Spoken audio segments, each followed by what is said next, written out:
사회적인 인간 보장. 사회적인 인간 문화적인 친화 메커니즘. 인간 사회가 각자 독립적으로 경쟁적인 개인이 모여 단순한 집단이 아니라 기능적으로 전문화된 그룹들이 통합되는 과정을 거치면서 하나의 사회로 변화했다는 점과 이 과정 자체가 자연 선택되는 과정이었다는 것을 생각해보면 흥미롭다. 이러한 전환이 새로운 분업의 형성, 완전한 개인의 자율성과 자유로운 생식활동에 대한 사회적인 통제, 그리고 정보가 전달되고 교류되는 경로의 다양화를 포함하는 사회적인 네트워크 형성 등 공통적인 양상을 배경으로 한다는 점이 관심을 끈다. 이러한 변화가 가능했던 것은 사람들이 언어의 탁월함을 바탕으로 하여 친족의 범위를 넘어 비친족화의 협력이나 복잡한 노동, 분업을 발전시킬 수 있었기 때문이다. 인간 역시 유전자의 기반을 둔 자연 선택의 영향을 벗어날 수는 없지만 다른 생물체와는 달리 유전적인 진화뿐만 아니라 문화적인 과정을 통한 진화적인 발전을 겪는다는 점에서 차별성이 없다. 이러한 발전을 들여다보면 인간 사회는 홀로 사는 삶을 선택하거나 작은 가족을 이루는 데 그치지 않고 자신의 완전한 자유를 희생하면서 문화적인 통제를 기꺼이 받아들이고 보다 큰 사회 조직에 적응해가는 발전이었다. 이 과정에서 자신이나 속하는 세대만이 아니라 후손과 미래에 대해서 업적과 성과를 물려주는 상속과 같이 독특하게 특성을 갖게 되었다. 인간 문명이 이루고 또 공동체 단위에서 부족이나 국가 큰 사회 조직을 갖게 된 이유는 특정한 유전자가 선택되는 자연 선택의 과정이기보다는 문화적인 환경 선택으로 보는 것이 더 타당할 수 있다. 문화적인 환경 선택은 자연 환경에서 선택이 그런 과정이 아니라 문화적인 영향을 받아서 선택이 일어나는 과정이다. 이런 것이 유전적인 진화 메커니즘이 두 번째 진화 메커니즘이다. 언어 신용 규범 제도 및 기술을 포함하여 사회적으로 전달하는 정보 구성된 문화는 주어진 환경에서 생존하고 적응하는 방법에 큰 영향을 미친다. 이러한 진화는 여러 면에서 유전적인 진화와 다른 특성을 갖는데, 예를 들어 유전적인 진화는 후세의 수직적이고 문화적인 진화는 대략 전략적인 사회적인 문화 모델들을 후세에 전달하는 방식이다. 유전적인 변이는 기본적으로 무작위로 일어나지만 유전적 변이는 의도적 혁신에 의해 창조가 된다. 유전적인 전달이 한 진화보다 큰 영향을 가질 수가 있다. 문화적인 진화는 유전적인 진화에 비해서 훨씬 더 빠르게 이루어지기도 한데, 이러한 속도의 차이는 이유는 세대 간 문화적 전달의 시간이 유전적인 전달 시간보다 훨씬 더 짧기 때문이다. 인간의 경우에 부모의 출생과 자손의 출생 사이의 평균 시간인 유전적인 전달 단위 시간은 대략 20년에서 30년 사이의 범위인 반면에 정보를 전달하는 것은 짧게는 초 단위로 일어난다. 그런 의미에서 잠재적인 영향을 전달 볼 수 있다. 인간 문화의 전달이 하다. 남에 따라서 변화되고 그래서 행동, 그리고 인간이 만들어낸 물건이나 조형물 등을 일컫는다. 그런데 이 문화의 전달과 변화의 과정은 자연 선택을 통한 전달 변화라는 다윈의 자연 선택론 관점에서 보아도 자연 선택의 과정에서 매우 유사하다고 할 수 있다. 전달과 혁신을 통해서 선택되는 문화적인 특징은 개념적으로 전달과 변이를 통해서 선택되는 유전적인 자연 선택과 크게 다르지 않기 때문이다. 좀 더 자세히 보면은 유전적인 전달과 문화적인 전달은 상당한 차이가 있다. 유전적인 전달은 수직으로 이루어지지만 문화 전달은 수직 전달 외에도 수평적으로 이루어진다. 예를 들어 자녀는 부모가 가지고 있는 문화적인 특성을 거부하고 사회적 학습을 통하여 부모의 것과 매우 다른 문화적인 특성을 습득할 수 있다. 어떤 아동들은 부모뿐만 아니라 부모가 다른 성인이나 또래로부터 문화적인 특성을 습득하는 경우도 있다. 그렇다고 유전적인 진화와 문화적인 진화를 칼로 모자르듯이 구분해서 보기도 어렵다. 또 영향을 주고받는 과정은 단순하게 이루어진 것이 아니다. 인간 문화는 지구상에서 복잡하고 광범위한 형태의 문화며 인간 유전에 미치는 영향도 그만큼 깊다. 인간 소화기관의 변화, 온순한 성격의 출현과 공격성의 감소, 언어 발성에 적합한 성대의 변화, 그저 이런 것들이 영향을 준 결과라고 볼 수가 있다. 어떤 의미에서 집단 수준의 문화적 진화가 인간의 생물학적인 진화보다도 더 주어진 환경에 잘 적응할 뿐만 아니라 빠르다고 할 수가 있다. 자, 앞으로도 문화가 인간에 미치는 것은 더 큰 영향이 전망이 되고, 이러한 영향력은 사회에 미치는 영향이 국한되어서 나타나는 것이 아니라 좀 더 큰 범위의 영향, 광범위한 영향으로 나타날 것이다. 영향력이 나타날 것이다. 그래서 인간의 문화의 진화가 인간의 생물학적인 진화에 영향을 미친다는 것 이상으로 전 지구적인 생태계에 중요하다는 것이다. 기술의 발달. 최초의 습기를 만들거나 사용한 호미닌 인류 종이 아닐 수도 있다. 그 영년은 약 330만 년 전에 케냐의 투르카나 호수 기슭에 살았던 어떤 존재에게 돌아가야 할 것이다. 그곳에서 발견된 원시적인 도구들은 인류종이 등장하기 약 70만 전에 만들어졌기 때문이다. 습기의 개발은 상당한 지적 능력과 이렇게 호모 하빌리스 사이에 어떤 존재가 있었다는 것을 알 수 있다. 인류종이 만든 가장 오래된 습기 도구는 약 260만 년 전에 나타난다. 둥근 돌을 깎은 모양과 물방울 모양으로 생긴 손도끼는 호모 에렉투스 시기에 출현하여 이들의 이동과 더불어서 널리 퍼지게 되어졌다.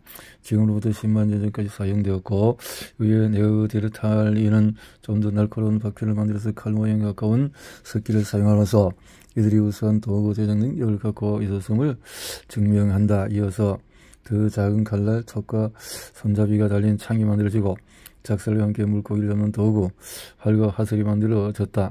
연마 기술이 발전하면서 구슬과 펜던트와 같은 예술품이 등장하고, 사람들이 언제 옷을 입기 시작했는지는 확실히 하지 않지만 인류 학자들은 10만에서 50만 년 전쯤으로 추정하고 있다.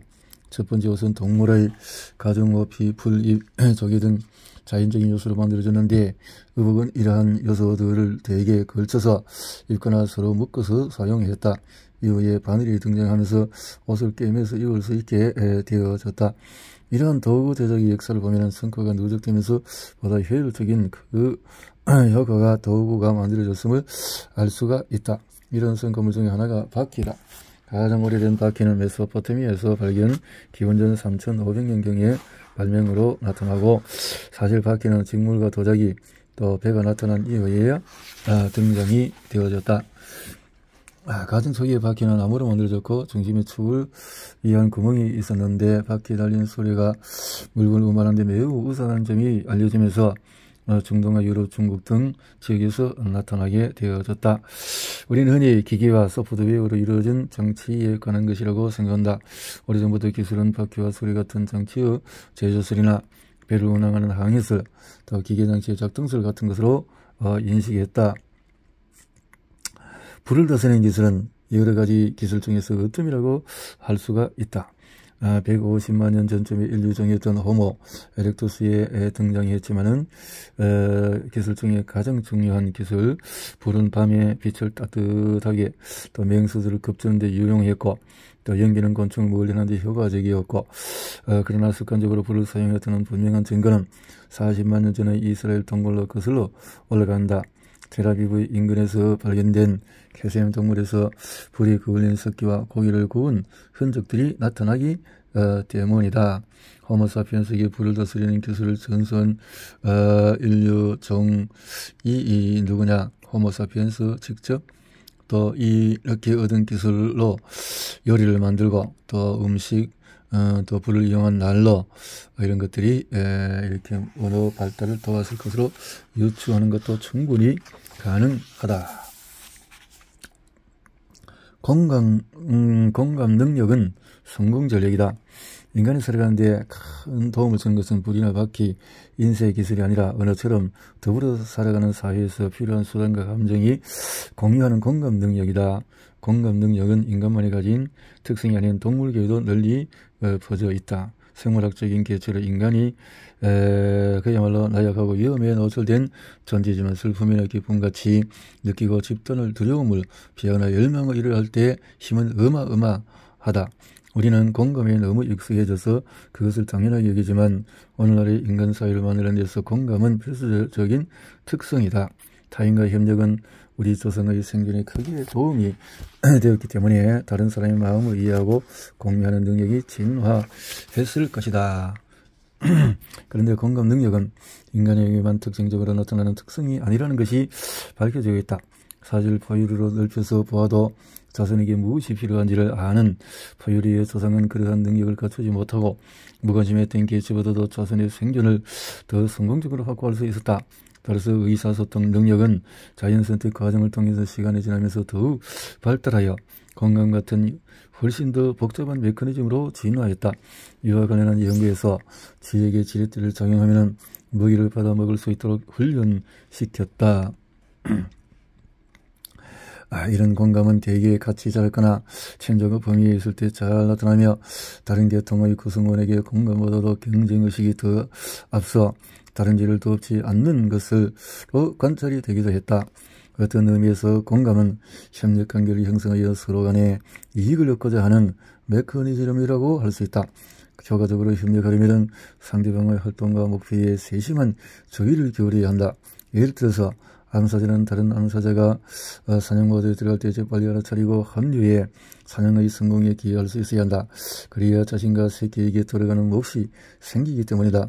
스컷 침팬지는 친구가 다른 침팬지와 충돌할 때 주의를 기울이다가 필요할 때마다 도움을 줘 그 관계를 성공적으로 만들어 있어야 친구와 좋은 관계를 유지하고 공동의 이익을 취할 수가 있다. 공동의 목표를 달성할 수 있도록 타 개체와 잘 맞추어 나가야 한다. 따라서 공감 능력은 공동의 성공을 위한 전략이다. 공동체의 가치 기준은 공동체가 추구하는 가치는 공동체라는 특정 사회 그룹에 속한 개인들이 공유하고 있는 신념이라고 할 수 있다. 공동체 가치는 사회적인 행동에 대한 기대치와 타인을 어떻게 대해야 하는지 대한 기준을 설정하는 역할을 한다. 공동체에 의해서 청구하는 것이 충실해야 할 것이다. 공동체가 변화 발전하기 위해서는 오늘 같은 고도의 의사소통 수단이 절대적으로 필요하다. 어느 5000년쯤 글쎄의 출현을 새로운 발전 단계를 거치게 되어졌다. 이야기는 공유를 위한 가장 좋은 전달이다. 이렇게 이야기를 통해서 생각과 감정을 공유하는 이유는 나를 알리는 것을 넘어서 보다 좋은 생각을 만들고 그것을 공유하여 공동체의 안전을 지키고 발전시킴으로써 다시 나의 안전을 도모하고 나를 발전시키려는 것이다. 보호상관들에게 처벌에 대한 이야기도 자주 등장한다. 흥부와 놀부 이야기는 공동체의 중요한 가치와 처벌의 이야기다. 제비를 구해주고 부자가 되었다는 흥부의 소식을 들은 놀부는 더 부자가 되기 위해서 당장 자기 집 처마에 둥지를 튼 제비를 잡아서 일부러 다리를 부러뜨린 다음에 다시 고쳐 주었다.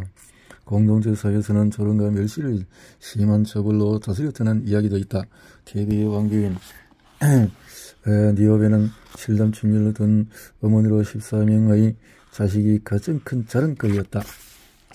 니오베는 화를 내며 자신에 비해서 훨씬 적은 1남 1녀밖에 되지 못한 레토 여신을 향해서 온갖 조롱과 멸시가 넘치는 폭언을 쏟아붓고 백성들에게 의식을 당장 그만두라고 호통을 쳤다.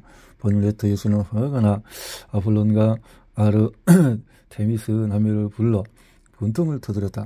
그러자 남매는 어머니의 말이 끝나기도 전에 활을 챙겨들고 갔다. 먼저 아폴론의 하설을 맞고 니오베의 아들들이 하나둘 쓰러졌다. 아폴론은 살려달라고 애원하는 아들의 전리에도 아랑곳하지 않고 7명의 아들을 남김없이 쏴 죽였다. 그러나 아직까지도 더더운 니오베는 레토를 저주하며 자신에게 아직도 여신보다 훨씬 많은 딸이 있다고 소리쳤다. 그러자 이번에는 아르메테스, 테미스 화살에 그녀의 딸들이 차례대로 쓰러져갔다. 이제 남은 것은 막내딸 하나뿐이었다. 니오베는 옷자락으로 딸을 멈추면서 제발 하나만이라도 남겨달라고 애원했다. 그러나 아르메테스이 무증하고 자나가 나서는 어머니 품에 매달려 있는 막내딸마저 깨뚫어 버렸다. 니오베는 너무도 참담한 현실 앞에 온몸이 굳어서 돌이 되었다. 고대 그리스 공동체에서는 조롱과 멸시를 허용하기 어려운 악으로 보았던 것이다.